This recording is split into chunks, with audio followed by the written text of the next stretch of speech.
So hello and welcome back to my channel. आज हम बात करने वाले हैं about the responsible nation index, जो कि काफ़ी न्यूज़ में रहा because it is an index started by the India.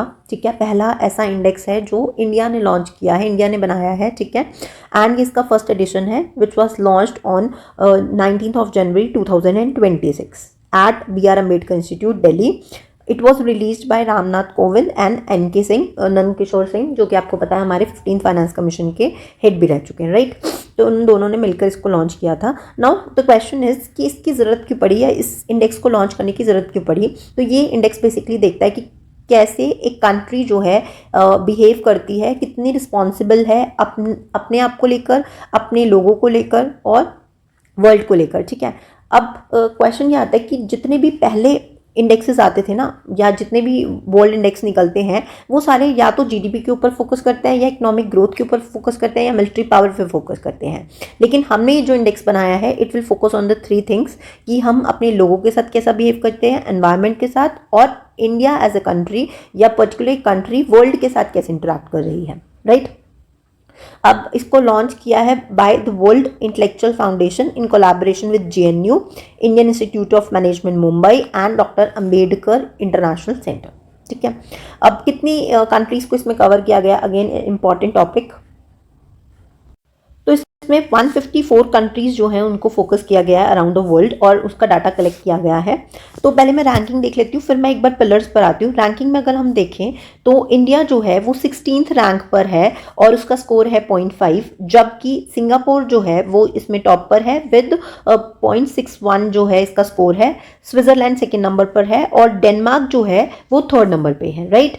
अब टोटल मैंने आपको बताया था कितनी कंट्रीज में से, 154 कंट्रीज में से ये जो रैंकिंग है वो की गई है।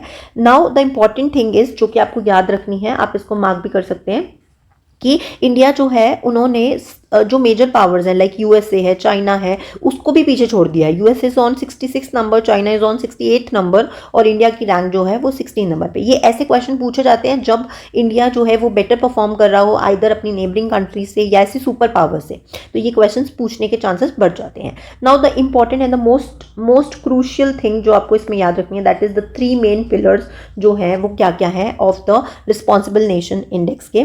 The first is internal responsibility, second is environmental responsibility and third is external responsibility. जैसे कि बताया था, इंटरनल रिस्पॉन्सिबिलिटी मीन्स हमारी जो कंट्री है इंडिया के अंदर, इंडिया अपने लोगों को कैसे ट्रीट कर रही है, यानी डेवलपमेंट कैसा है वहाँ की लोगों का, इक्वालिटी है कि नहीं है, जस्टिस हो रहा है कि नहीं, गवर्नेंस कैसा है, ये सब चीज़ें जो हैं वो हम देखते हैं in the internal context. External के कॉन्टेक्स्ट में देखिए तो इंडिया, अगर हम इंडिया को देखें तो इंडिया एज अ कंट्री बाहर वाले लोगों के साथ कैसे बिहेव कर रहा है, यानी कि ग्लोबल पीस मेंटेन कर रहा है कि नहीं, इंटरनेशनल कॉपरेशन को मेंटेन कर रहा है कि नहीं, फॉरेन पॉलिसीज़ किस तरीके से बना रहा है, कि कहीं रशिया और यूक्रेन की तरह वॉर तो नहीं चल रही है हमारी किसी और कंट्रीज़ के साथ। तो तभी आपने देखा होगा कि रशिया की रैंकिंग ऊपर टॉप 10 में या टॉप 50s में भी कहीं पर भी नहीं है।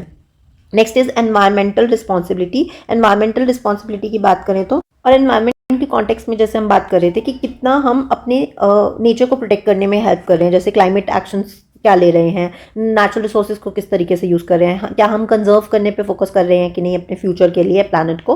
तो ये सब चीज़ें जो है इसमें कवर होती है। आई होप आपको ये समझ में आ गया होगा। और जैसे मैं आपको रशिया की बात कर रही थी कि रशिया कहीं पर नहीं है टॉप 50 में, रशिया की रैंक जो है वो 96 है। जापान एक सुपर पावर है, उसकी 38th रैंक है, और UK जो है यूनाइटेड किंगडम वो 25th नंबर पे है, which is much more lower than the India's rank. ठीक है,